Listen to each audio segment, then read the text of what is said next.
Et donc, en parlant de leadership, nous allons maintenant entendre ce qui s'est fait à la Fondation Michael Jean depuis l'année passée pour mettre en œuvre le plan d'action à l'échelle du pays. Et pour nous aider à apprendre de ce qu'a fait la Fondation, je vous demande je demande à la pianiste ou le pianiste, l'accro de Twitter, de venir se joindre à nous ici en avant. Peter Flagel. Et j'invite aussi Mohamed Thiam à venir ici, graphiste et artiste qui fait partie du Fourth Wall, le quatrième mur, rendre l'invisible visible au Musée des Beaux-Arts de Montréal. La femme qui nous a bien réveillés ce matin, Savannah Simon, militante des droits autochtones de Halifax et une artiste qui fait aussi partie de l'exposition du quatrième mur. Pablo Munoz, gagnant du défi de la solidarité de la jeunesse du quatrième mur. Et Ahmed Mohamed, directeur de la Breathing in Poetry Collective, la respiration en poésie, et un entrepreneur des arts qui a reçu un prix en 2014. Et de l'inclusion sociale, c'était lors du dernier forum un enjeu qui était particulièrement important pour les participants. Donc, c'est une recommandation, une thématique dans le plan d'action. Les participants ont affirmé que les arts et la culture ont un rôle de premier plan à jouer pour favoriser des collectivités qui respectent la diversité, non comme une menace, mais vraiment comme une richesse. Donc, inspiré un peu par le plan d'action, la Fondation Michael Jean a donc lancé le projet ou le programme Le quatrième mur, rendre l'invisible visible au Musée des Beaux-Arts de Montréal le 5 février dernier, à l'occasion du mois de l'histoire des Noirs. Ceci afin d'offrir une réponse tangible à ces recommandations autour de la diversité. Et vous, Mohamed, vous êtes un jeune graphiste montréalais, vous étiez vraiment au cœur de l'initiative. Peut-être vous pourriez nous parler un peu du projet. Est-ce que vous m'entendez? Ok, là c'est bon. Donc, à l'occasion de la première édition du quatrième mur, c'était en février dernier, la Fondation Michael Jean avait lancé en fait un concours à Montréal où les artistes en fait présentaient leur travail et tout. Et après sélection, on a eu une opportunité merveilleuse de travailler avec le Musée des Beaux-Arts de Montréal et spécifiquement la collection québécoise-canadienne pour sélectionner une œuvre avec laquelle on serait en dialogue en fait. Donc notre nouvelle pièce était en dialogue avec cette pièce de la collection permanente du musée. Et c'était vraiment une belle initiative parce que malgré le fait qu'on soit complètement connecté aujourd'hui avec Twitter, avec tous les social medias, avec l'Internet et ainsi de suite, j'ai l'impression qu'on n'a jamais été aussi loin, aussi séparés. La plupart des choses qu'on connaît de l'autre ou de nos voisins, soit national, régional ou à l'étranger, se fait à travers les médias. Beaucoup de gens ne connaissent pas le nom de leurs voisins, ne connaissent pas les enfants de leurs amis et ainsi de suite. Et donc, pour moi, des projets comme ça, comme le quatrième mur ou le Forum national du pouvoir des arts, ramènent les gens pour un peu leur rafraîchir, refresh et leur rappeler l'importance en fait d'apprendre des autres et de communiquer avec les autres, de partager les choses avec les autres, mais de la bonne manière. Donc sans préjugés, sans stéréotypes, sans tout ce bagage que l'on transporte avec nous, qui souvent n'est pas forcément vrai. Et donc c'était une belle occasion et j'ai eu la chance de participer à ce projet-là. Donc, vous parlez justement de communication, de l'importance de la communication. Parlons maintenant un peu de votre œuvre que vous avez choisie, vous avez créée vous-même, qu'on voit maintenant à l'écran. Nous voyons un peu de colère, peut-être même vraiment un désir de parler, de faire valoir sa perspective. Pouvez-vous nous en parler un peu plus? Je pense une chose qu'il y a avec déjà au Musée des Beaux-Arts, c'était la première fois que des artistes contemporains d'une minorité culturelle participaient ou avaient une exposition contemporaine au musée des Beaux-Arts. Ça, c'est pas normal. On n'est pas arrivé en 2014 au Canada, ça fait des siècles et des siècles qu'il y a des communautés étrangères ou même locales qui étaient là avant nous à Montréal. Donc, il faut qu'il y ait plus d'ouverture comme ça, plus d'opportunités d'avoir ce genre de dialogue et pas que ce soit des moments spécifiques comme le mois de l'histoire des Noirs ou le mois de la femme ou ainsi de suite. Il faudrait que ce soit des choses qui soient implémentées de manière générale à travers la société parce que ça permet d'avoir des conversations ça crée un environnement, comment on dit ça, safe, un peu comme AA ou quoi que ce soit, où les gens sont capables de poser des questions, de parler de leurs craintes, de leurs envies, de tout comment ça s'appelle, tout ce qui leur travaille avec ou par rapport à l'autre, sans se sentir jugé ou ainsi de suite. Donc mon travail porte souvent sur les stéréotypes et la manière dont on perçoit les choses, parce que souvent, beaucoup des mots qu'on utilise pour se décrire et ainsi de suite nous mettent souvent dans des petites boîtes. On a cette habitude de toujours catégoriser les choses, que ce soit l'apparence physique, que ce soit tout. On a ce réflexe, dès qu'on voit quelqu'un, direct, première réaction, on commence à juger le pour, le contre, le bien, le mal et ainsi de suite. Et on prend nos décisions par rapport à ça. Mais le problème, c'est que si nos repères sont bias, ça affecte notre jugement. Donc c'est très important d'être clair par rapport et d'avoir l'humilité de comprendre qu'on ne sait pas toujours tout et d'avoir le courage de poser des questions et de s'approcher des gens, de ne pas avoir peur et de rencontrer, parce que c'est comme ça que l'on développe une identité multiculturelle, que l'on développe un savoir multiculturel et ainsi de suite. Donc mon travail porte souvent sur ce genre de sujet et essayer d'ouvrir des conversations par rapport aux stéréotypes, par rapport aux préjudices et la manière dont on perçoit les choses, pourquoi est-ce qu'on les perçoit de cette manière-là, qu'est-ce qui nous influence à les percevoir de cette manière-là et ainsi de suite. Donc, vous avez parlé justement de l'importance de créer des espaces sécures, safe spaces. Vous avez aussi parlé de l'importance justement de briser les stéréotypes. Et donc, selon vous, les arts et la culture, ils ont un rôle important à jouer dans ce sens?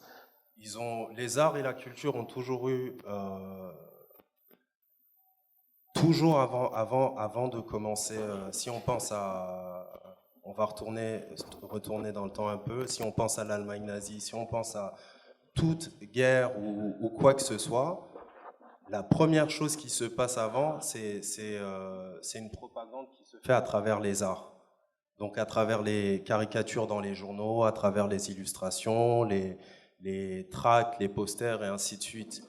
Et ça commence toujours petit à petit par, comment on dirait ça? To turn into a villain, like a certain type of character. Donc, on cherche à transformer l'autre en vilain, en méchant. Pour reconnaître tel type de personne ou une personne appartenant à un certain groupe. Donc ça se fait toujours, c'est toujours la première porte d'entrée. Et ensuite, il y a le cinéma et ainsi de suite. Donc, il est très important aussi. Ceci montre l'importance de ces mediums. Donc, le pouvoir les arts ont toujours eu ce pouvoir et à chaque fois aussi, lorsqu'on va toujours regarder dans le passé, que ce soit avec l'archéologie, la paléontologie et ainsi de suite, c'est toujours à travers l'art que l'on apprend sur les autres, sur notre propre passé et ainsi de suite. Donc il est très important, c'est pour ça que c'est un médium que j'utilise beaucoup, pour essayer de parler de sujets c'est pas qu'ils ne sont pas mis en discussion, mais souvent, même les personnes qui en discutent pour moi, disons, si on parle d'artistes noirs ou quoi que ce soit, peut-être qu'ils ne parlent pas de choses qui sont importantes pour moi. On n'a pas le même vécu, on n'a pas le même passé, on n'a pas le même bagage. Donc c'est important aussi de parler pour soi-même, de parler de différentes expériences pour justement rajouter plus à cette conversation-là. Thank you very much, Mohamed. Merci beaucoup, Mohamed, pour ce point de vue fascinant sur le pouvoir des arts. Merci.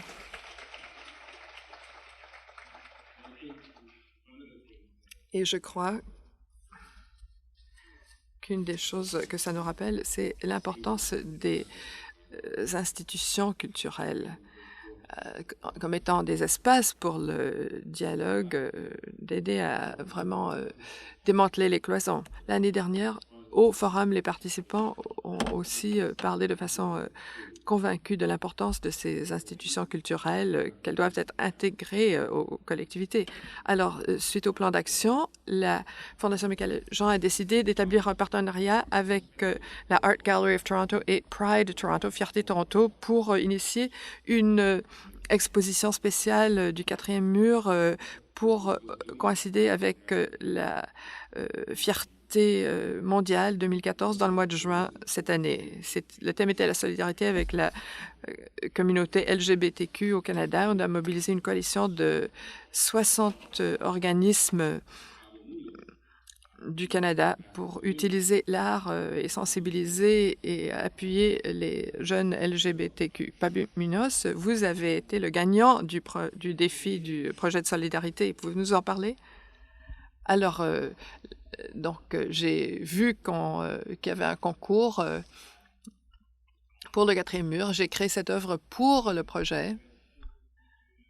Et en juin, j'ai découvert qu'on avait choisi mon œuvre comme étant une des 6 œuvres finalistes et qu'on devait aller à Toronto pour discuter de solidarité avec les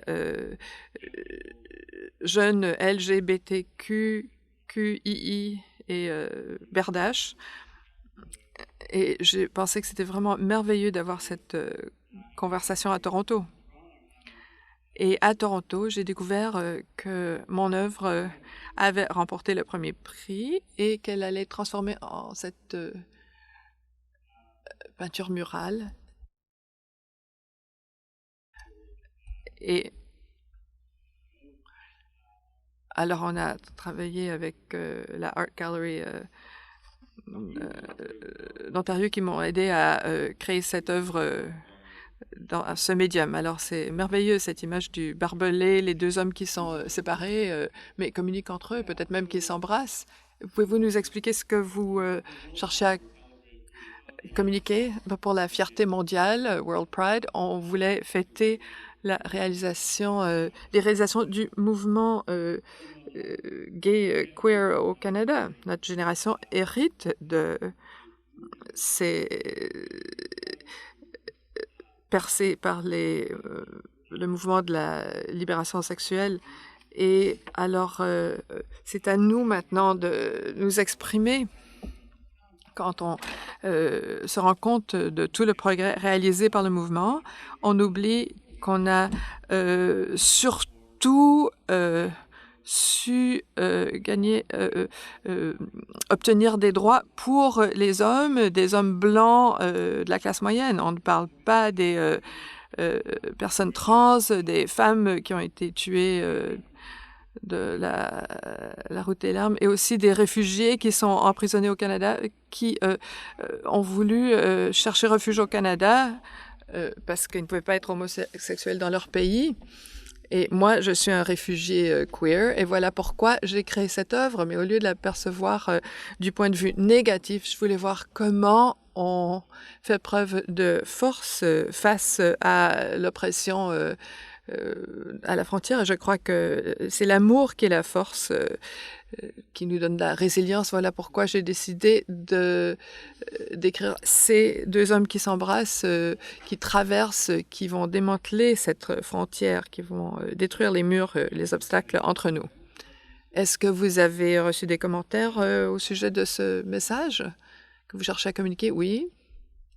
Et c'est ça qui a été merveilleux. Cette œuvre a été exposée à la Galerie d'art de l'Ontario. C'est une institution qui existe depuis longtemps, qui a une réputation. C'était important pour moi. J'ai reçu des courriels, des messages de personnes de partout de l'Amérique du Nord, de l'île de la Tortue. Il y a des militants à Chicago qui m'ont appelé, m'ont dit j'adore cette œuvre, est-ce qu'on peut s'en servir pour notre campagne? Il y a des gens à Santa Ana, Californie, qui m'ont appelé à aller créer une autre œuvre, des gens qui préconisaient ou qui se faisaient les champions des droits des transgenres qui sont emprisonnés dans les prisons pour le sexe opposé à ce qui devrait être. Alors, vraiment, de m'avoir permis de faire ceci à la Galerie d'art de l'Ontario, ça m'a amené à m'engager dans un dialogue encore plus large.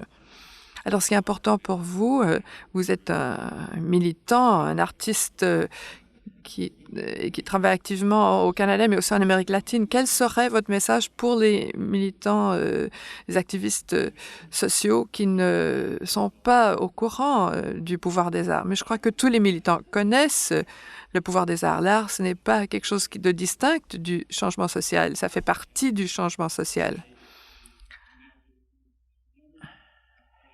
Je n'ai jamais entendu d'un mouvement pour les droits qui ne fait pas appel aux arts. C'est une réaction, c'est presque un réflexe de se servir de l'art pour refléter nos histoires. Alors le message que j'aurais pour les autres artistes militants,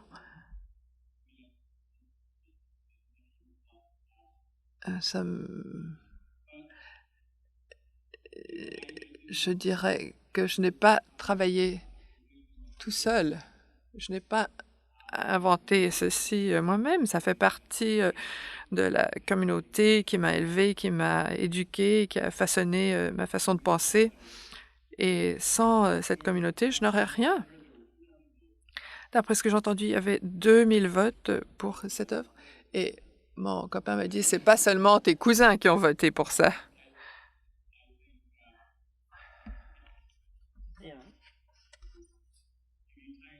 Alors, si vraiment on comprend ce que votre communauté cherche à dire et vous pouvez la communiquer, vous êtes, vous contribuez au mouvement. Merci, Pablo.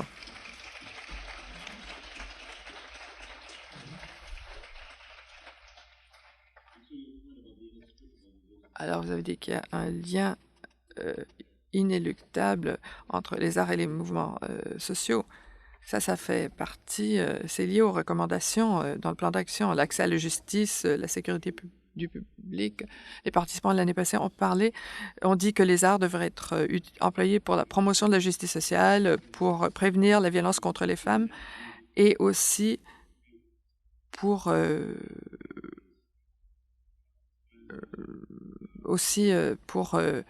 aider les gens qui sont dans les prisons. Savannah, vous travaillez activement dans les provinces maritimes.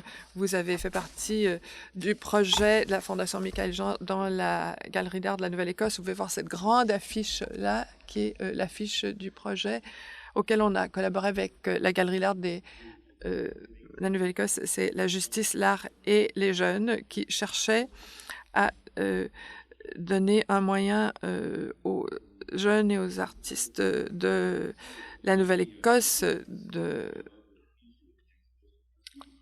contribuer à ce dialogue. Savannah, une de vos œuvres a figuré dans cette exposition. Pouvez-vous nous parler du projet? Notre œuvre est exposée à la Galerie d'art de la Nouvelle-Écosse à Halifax. Et parmi tous les projets que je fais, tiens, vous pouvez voir mon œuvre ici à l'écran. C'était une des œuvres qui a été une des œuvres qui m'a posé le plus grand défi et qui m'a vraiment touché le plus. Je l'ai presque pas réussi à poser ma candidature. Mon ordinateur ne fonctionnait pas, il restait plus de temps et je m'énervais. Et normalement, moi, je m'énerve pas. J'avais appris à ne pas m'énerver, mais ici, c'est une œuvre qui me touche beaucoup. on veut vraiment saluer les survivants des pensionnats autochtones. Ma grand-mère, Sarah Simon, qui a 89 ans, qui se porte bien, elle est toujours en vie, c'est une des survivantes de ces pensionnats. Ça, on peut la voir là-dessus. Vous pouvez voir les 4 couleurs sont là. Les 4 couleurs qui sont très importantes en culture autochtone sur l'île de la Tortue. L'île de la Tortue, c'est notre façon d'exprimer Amérique du Nord. Il y a le rouge, le jaune, le noir et le blanc autour de ce qui ressemble à un soleil. Et il y a les rayons. Ça, ce sont des tuiles blanches qui portent des images des survivants de ces pensionnats. Et ces images sont en noir et blanc.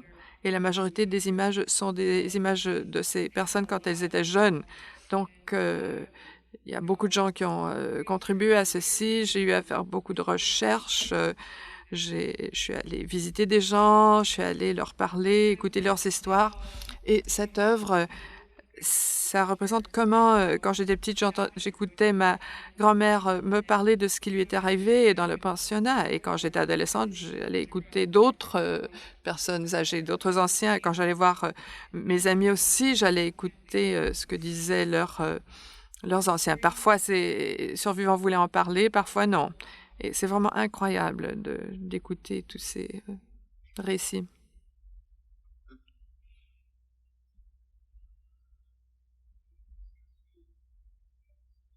Je crois que les survivants luttent depuis des années pour qu'on entende leur histoire.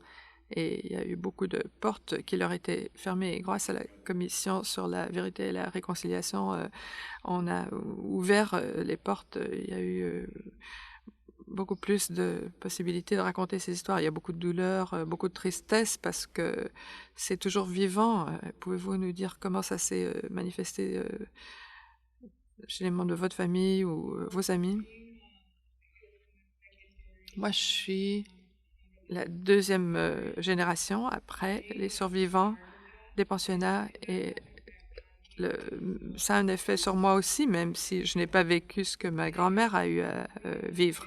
Et quand j'étais petite, je me rendais pas compte de combien ça m'avait touché moi, jusqu'à ce que j'ai j'ai participé à un programme qui s'appelait Tapway Warrior, le guerrier Tapway.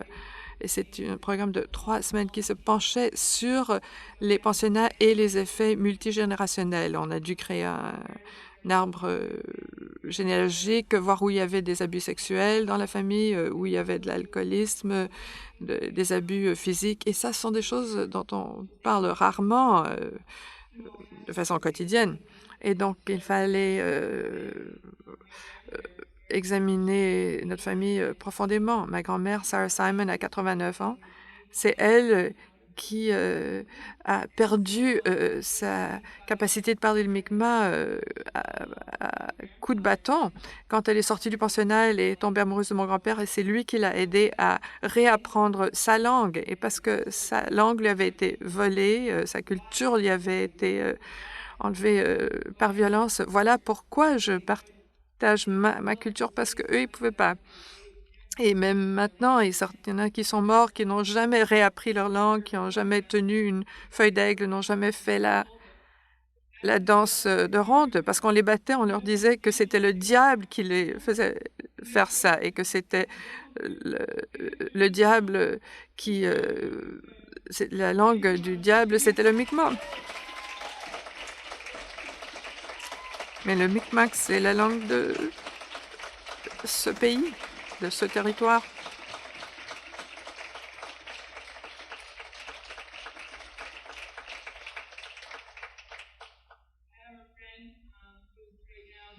J'ai un ami qui est en train de mourir du cancer. Il est un survivant des pensionnats et on voit son image, sa photo là. Et je tiens à cœur quelque chose qu'il m'a dit récemment. Il a dit que cette colère que nous avons en nous, ces douleurs, ces secrets cachés, toute cette noirceur qui est à l'intérieur, il ne faut pas la supprimer, il faut vraiment la libérer, il faut aller chercher de la thérapie, de l'aide, mais il ne faut pas toujours porter ce poids. Il faut vraiment mettre ce poids, ce fardeau là où il appartient. Si quelqu'un vous a fait du mal, il faut vraiment poser ce fardeau là où il doit être. Il faut prier, le donner au Créateur, aller en thérapie. Il faut que ça sorte parce que c'est quelque chose qui vous alourdit, qui noircit votre esprit. Et les histoires qu'il m'a racontées étaient vraiment horripilantes. J'avais envie de vomir quand j'ai entendu ça. Mais j'étais vraiment, je suis reconnaissante d'en parler franchement sur son lit de mort. Il a dit que il y a beaucoup de ses amis qui sont morts sans avoir raconté ce qui leur était arrivé. Et il s'était toujours dit quand il était jeune enfant qu'il allait probablement mourir de cancer. Et maintenant, voilà, il est sur son lit de mort avec le cancer. Il dit ce qu'on se dit, il faut vraiment faire attention. Il faut se dire des choses positives parce que autrement, ce qu'on se dit, c'est ce qu'on va manifester. Donc, ça m'a vraiment frappée. Ça m'a ramé, même si je suis très positive, je peux parler de façon qui motive les autres. Il y a toujours ce petit diable, cet ennemi qui est là, qui est sur mon épaule, qui cherche à parler de façon sournoise ou les choses négatives que les autres gens disent à votre sujet aussi. Ça rentre dedans. Il ne faut pas le faire. C'est toxique et ça va nous tuer. Alors, si je peux vous aider pour améliorer votre journée, votre vie, n'oubliez pas ce qu'il a dit. Il faut toujours penser positivement et il faut s'aimer surtout. Merci. Vraiment puissant.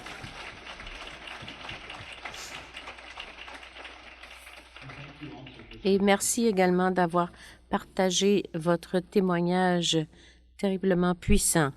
On ressent la douleur, la souffrance qui est associée avec cela. C'est très difficile pour vous de partager cela, mais le fait que vous l'ayez fait et partagé votre œuvre d'art, merci, merci beaucoup. J'ai encore une petite chose à vous dire. Quand ma grand-mère était au pensionnat autochtone avec tous les autres pendant 10 ans, elle a été là et elle n'a jamais eu un câlin. Elle ne l'a jamais eu un câlin.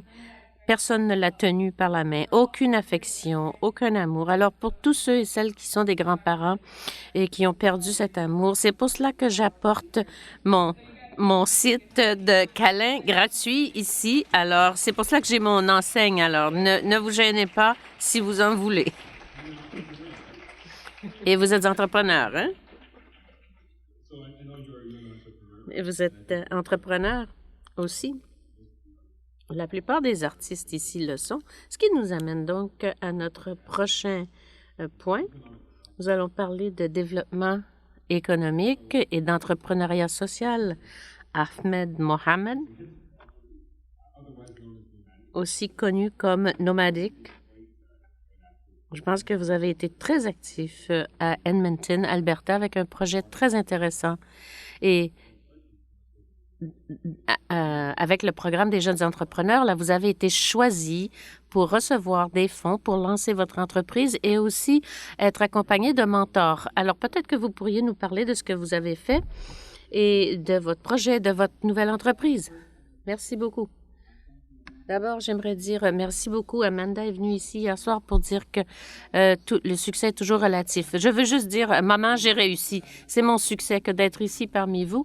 Et moi, je suis née en Somalie. J'ai grandi dans une hutte. Puis ensuite, je suis allée en Italie, le pays de mes colonisateurs. Et je suis venue au Canada pour apprendre l'anglais, ma troisième langue. Le fait que je sois ici à vous présenter quelque chose est un honneur.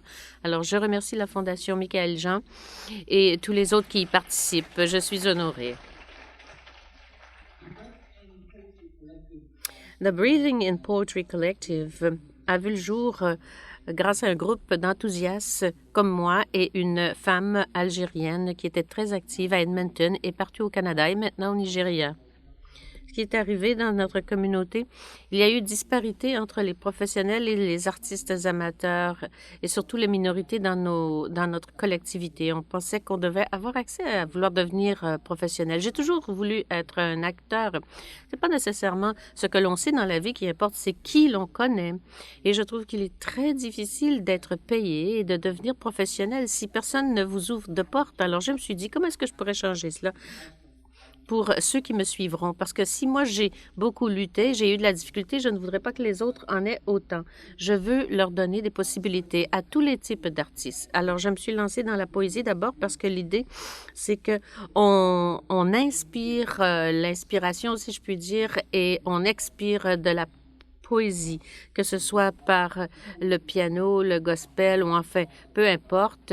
La poésie est la base même de tout tout ce que l'on fait. Alors, dans notre groupe, nous allons dans toutes les collectivités. On essaie de les relier avec des organisations. Par exemple, la communauté LGBT et la communauté somalienne. Il y a beaucoup de stigmates dans la communauté somalienne. Mais j'essaie de soulever la question pourquoi on en parle. Parce que même si on parle plusieurs langues, on oublie la plus importante, c'est celle des arts, parce que cela se traduit dans toutes les langues. Alors, l'objectif, c'était de regrouper toutes ces collectivités différentes pour qu'elles communiquent par l'intermédiaire des arts. Alors, les minorités, les jeunes rappeurs, les jeunes poètes étaient rassemblés au Festival de poésie d'Edmonton et pour faire publier leurs œuvres. Alors, l'idée, c'est de n'exclure personne à cause de leurs antécédents. Et est-ce que ça fonctionne? Bien, ça a été fantastique. Comme je viens de le dire, ce n'est pas nécessairement ce que l'on sait, mais c'est bien qui l'on connaît. Alors, merci à tous. C'est tellement difficile d'expliquer certaines choses. Je n'aime pas beaucoup me vanter, moi, mais grâce à la Fondation Michaël Jean, c'est juste le nom, hein. Avant cela, je réussissais. J'ai remporté un championnat de poésie. J'ai gagné plusieurs prix. J'ai été artiste en résidence à divers endroits. Mais ce que vous m'avez offert, c'est cette possibilité d'être reconnu comme un jeune entrepreneur. Et tout a changé depuis ce temps-là. Maintenant, le Conseil des arts d'Edmonton me reconnaît et tout le Canada, et ma participation est respectée. Je ne suis pas seulement une minorité africaine qui essaie de percer dans les arts professionnels, je suis perçue comme un professionnel qui rassemble les communautés.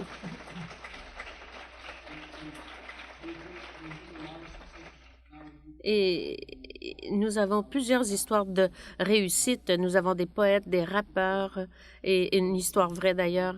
Avant d'arriver ici, mercredi, on avait une collaboration avec la Galerie d'art en Alberta et la poésie. Et quand on est arrivé, il n'y avait que 5 places de disponibles. J'ai dit, écoutez, vous allez devoir avoir beaucoup de places, que 5 sièges. Vous ne comprenez pas le pouvoir de la poésie, parce que c'était dans une galerie d'art en plus. Alors, ils ont installé 5 autres chaises. Alors, comme mon père disait, c'est la démonstration qui est la meilleure façon d'illustrer ce que l'on veut dire. Et en fin de compte, plus de 150 personnes sont venues pour écouter de la poésie de 4 ans jusqu'à 80 ans. Ça a été fantastique. Quelle belle histoire. Alors, à votre avis, les arts et les entreprises ensemble peuvent avoir un impact social? Définitivement. Ce que j'aime surtout des prix que j'ai reçus et de l'argent que j'ai reçu, c'est le mentorat qui est venu avec. Parce que quand j'ai grandi, moi, je ne savais pas ce que c'était d'être un artiste. C'est bien beau de faire de la poésie, mais je ne sais pas quoi faire en affaires ou je ne sais pas comment écrire de CV. Enfin, il y a plein de choses que je ne savais pas. Mais maintenant que je l'ai appris, je peux le transmettre à d'autres. Maintenant, j'ai un portefeuille professionnel que je peux distribuer. Quand je suis allée à Seattle, ils pensaient que je venais pour faire de la poésie. C'est ça que j'avais indiqué dans mon CV. Et ils m'ont dit, « Ah, mon Dieu, quand je suis arrivée, on ne savait pas que vous étiez comme ça. » Alors, avec l'information qu'on a eue sur les affaires, ça nous a beaucoup aidés. Et les mentors continuent encore de m'aider. Alors, maintenant que nous sommes des artistes autonomes, on peut en aider d'autres. Donc, vous avez été aidé de mentor et maintenant, vous jouez le rôle de mentor. C'est ça. L'artiste a besoin de sa communauté pour se développer, c'est évident. Alors, toutes les connaissances que j'ai acquises, je vais les transmettre parce qu'on a besoin les uns des autres. On ne peut pas réussir seul dans la vie d'un artiste. Et c'est pour ça que je suis si reconnaissant à la Fondation parce que vous avez fait quelque chose, comme les gens du 4e mur. Hein? Ça l'a vraiment beaucoup aidé de pouvoir communiquer quelque chose au-delà des frontières que l'on s'est créées nous-mêmes. Alors, tout ce que j'apprends, je le communique à d'autres parce que si les autres grandissent, moi aussi, je grandis.